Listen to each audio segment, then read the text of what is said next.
Okay, so what we have to talk about today, I want to go into this article. It's a simple article by mycharisma.com. I don't follow this particular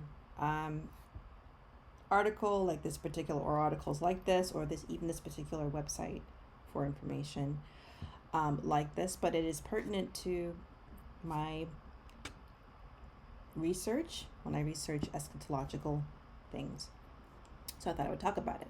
Okay, so the Third Temple momentum surges as Israeli leaders push for greater control of the Temple Mount. If you'd like to, you can search for this article and you can read it on your own time. But I'm just going to just kind of get down to the part that I find quite interesting. There have been proposals for building a synagogue on the Temple Mount. Now, many of you already know what's currently on the Temple Mount right now, and how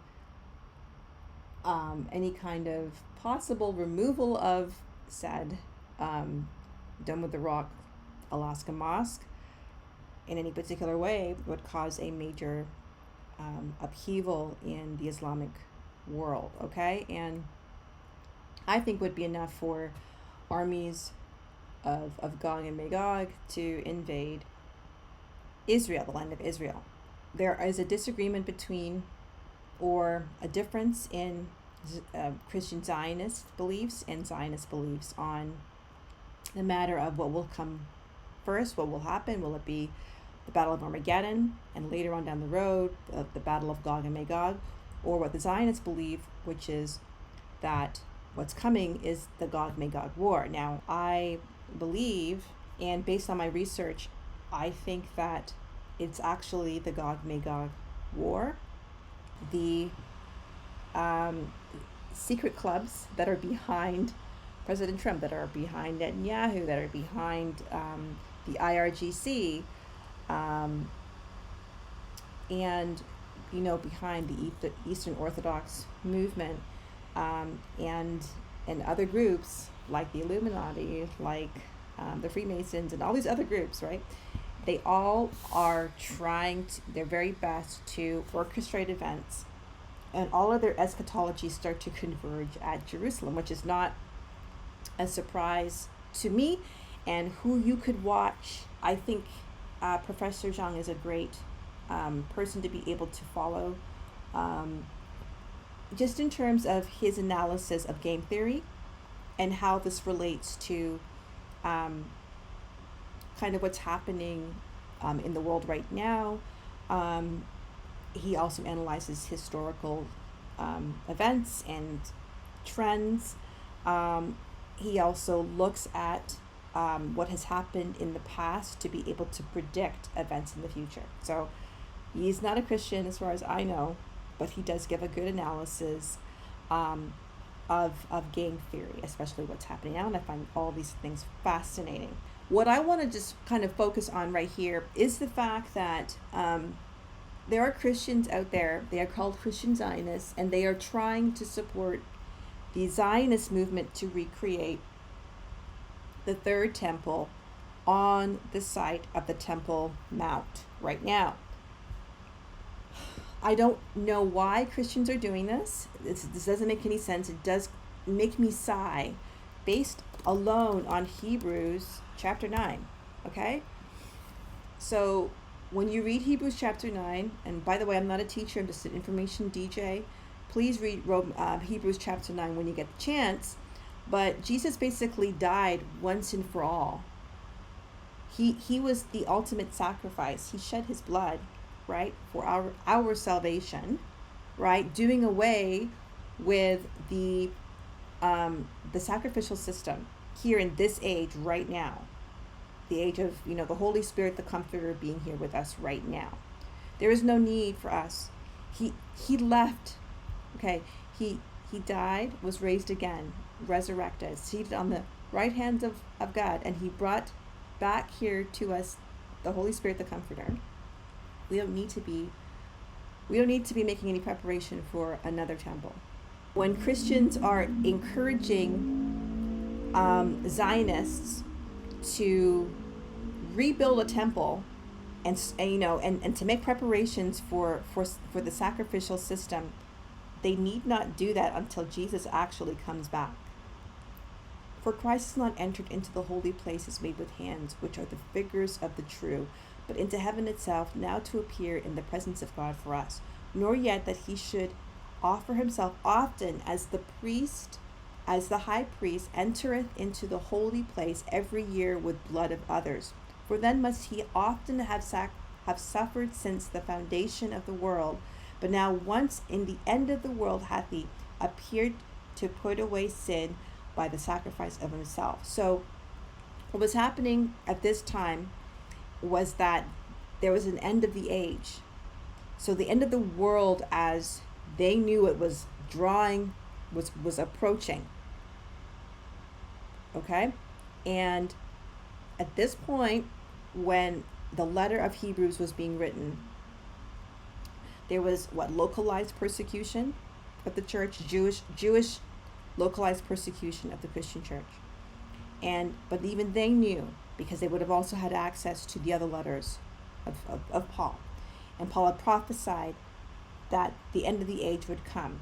So when it's the end of the world, that's what you could infer that they actually mean the end of the age. The world continued, but there was an end of the age. How do we know this? A transition really from Old Covenant Israel to New Covenant Israel, where New Covenant Israel would consist of Jewish Christians and Gentile Christians, who I believe was actually raptured. Okay, it was raptured, but that's a whole topic of other conversation. So these guys are having conversations about this, examining Daniel 9:27 and Daniel 12:11 as being fulfillments or as coming fulfillments, and that the creation of this temple would be in line with all of that. Even interpreting Daniel 9:27 and Daniel 12:11, which they're interpreting that that there will be a coming 7-year period where the sacrifices will stop midway through. Okay? This is when this actually happened. The sacrifice of oblation ceased, right, in 66 AD with Eliar ben Ananias, who stopped the sacrifice of oblation, and according to Josephus, who, no Jew or Gentile has ever refuted the events of Josephus's account in War of the Jews. Okay? The Romans commissioned him to actually account for what happened, and he did. And he was very honest. And how do we know this? Because we know that that Jerusalem was laid waste and desolate, just as Josephus said. Right? Right? Nobody doubts that. Nobody in the world doubts that Rome took out Jerusalem and Israel. Nobody doubts this. Nobody doubts that they were slaughtered in the most horrific of ways. That was of biblical proportions, because they were literally being judged according to what Jesus said in Matthew 23 and 24. Okay. Nobody doubts that even all nature was against Jerusalem and Israel at that time. That was the great tribulation between 64 and 70 AD. That's all. And that's when Daniel 9:27 would have been fulfilled. But also when you look at Daniel 9:27, okay, we're looking at Jesus having fulfilled Daniel 9:24-27, okay? And when you watch my video, I break this all down. I break it all down in my video, okay? Basically what the 70 weeks of Daniel represents, and how this all fulfills 70 weeks. So you should watch that video, because I get into it, even what happens in the last and final week, which Jesus's baptism confirmed the covenant. Because no longer could the sacrifices of oblation be favorable and incur the favor of God. Okay? After Jesus is baptized, after he goes down and he comes back up River Jordan, right? All of a sudden the temple sacrifices during the time of the Second Temple were no longer occurring in the favor of God. And not enough Christians talking about that. He basically was going to be the fulfillment on the law. The very act of full immersion baptism also symbolizes like the death, burial, and resurrection of the saints in Christ. And it, and he was baptized in that same manner, in that same purification ritual, and that ritual was perhaps a foreshadow, it quite arguably, if not definitely, a foreshadow of his death, burial, and resurrection. They needed certain signs to ensure that they were actually in favor of God. And when he came back up again, all subsequent sacrifices were no longer occurring in the favor of God. When lots would be drawn, or however which way they were doing these things, I think like they took a crimson ribbon that would turn white miraculously, something like that. They were doing all these different signs to see, okay, God, are you okay with this sacrifice? That we're doing these sacrifices, and God would show them in various different signs whether or not these sacrifices were favorable in his sight. And after he got baptized, our Savior got baptized, that is when he comes back up again, and none of these sacrifices to this very day will ever curry the favor of God. To this very day. So I don't know why these Jews are deciding, to make haste and rebuild the temple in their deception. All events are going to inevitably bring us right to Jerusalem. It is not a coincidence that we have seen a very strong economy, that we've seen a lot of, that we have seen strength in economy right now in Jerusalem. It's not a coincidence. Not at all. Okay? I've heard rumors that a lot of these tech companies are trying to transfer themselves to Jerusalem right now. And I'm telling you, it's because of their eschatology. So these guys know something that the average person and Christian are not aware of. And I'm trying to tell you guys that it is the Gog Magog War that's coming. And that it won't just be any Messiah that appears. It'll be the one in whom they pierced. Okay, because Hebrews 9:11 says, but Christ, being come an high priest of good things to come, by a greater and more perfect tabernacle, not made with hands, that is to say, not of this building, neither by the blood of goats and calves, but by his own blood he entered in once into the holy place, having obtained eternal redemption for us. For if the blood of bulls and of goats and the ashes of an heifer, sprinkling the unclean, sanctifieth to the purifying of the flesh, how much more shall the blood of Christ, who through the eternal Spirit offered himself without spot to God, purge your conscience from dead works to serve the living God? For this cause he is the mediator of the New Testament, that by means of death, for the redemption of the transgressions that were under the first testament, they which are called might receive the promise of eternal inheritance. That's us, okay? Right? He basically shed his own blood as the ultimate sacrifice. Why are we trying to encourage the Jewish people, or the scattered peoples who've come into the land of Israel, and are the caretakers that God has given them the land, whether it be through the Rothschilds or whatever club, okay? God has given it to them. They are established as a nation under even the UN, who doesn't even really like Israel. Why, oh why, are we encouraging them to build a temple knowing that Christ is the fulfillment of that sacrificial system, right? And inciting them to sin like this, to transgress, to not recognize that Jesus is God. He's the I am, period, right? And basically it's like, are we not crucifying him over again? Like, do we not really, like, do you guys not attempt to diminish the supremacy of Christ and his fulfillment of that sacrificial system by continuing on with this? Anyway, look, you let me know what you think, right? You let me know what you think, because there's a lot of discussion about this. Let me know what you think in the comments below. Let me know if you think that we should be continuing this or not.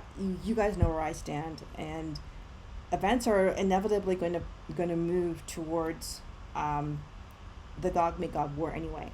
If Christians could just stop supporting this cause, really, um, and just focus on trying to get people saved, to trying to teach like what the Bible means, like to teach sound biblical doctrine, right? And for us to clarify our eschatology so that we're ready and not careless. Because a lot of things are happening right now. This non-ceasefire that's been happening between the U.S. and Iran, and then now Iran's proxies against Israel, and now even Iran versus Israel all over again. Like, all of this is making us very careless and carefree, very detached. That's what all of these non-ceasefire movements and agreements, are designed to do. This is designed to make you distracted and not care as much. Because look, if they're not even going to take their own words seriously, they're going to call things ceasefire that aren't ceasefires, then look, psychologically the masses will just check out, right? And we'll turn on Netflix and we'll watch Netflix, we'll watch an anime. Some of us will watch many things that we shouldn't be watching, right? Just to distract ourselves from the fact that pure madness is happening on the other side of the world, happening within our own countries, when we're being even affected by this war, by rising costs of living, right? We're just going to try to distract ourselves the best way that we can, so we don't think about the fact that the world as we know it is about to end. Okay, and they're trying to rush us off into a new era, and it's how they're going to do that everybody differs. We don't know, but what I'm trying to tell people: let's not be careless. Let's make it right with God, right? Examine your heart. Repent where you have to. Let's fast. Let's keep praying, right? Let's examine our hearts and see those areas, those vices that are besetting us. Let's bind up the demons, them, and command them to leave our lives in Jesus' name. Let's get right with God, okay? And let's start earning some spiritual rewards towards the kingdom of God and to the furtherance of God, right? Let's try to win souls into the kingdom of God. Let's try our best, very, very much an utmost best, to explain what the Word of God means and how relevant it is for us today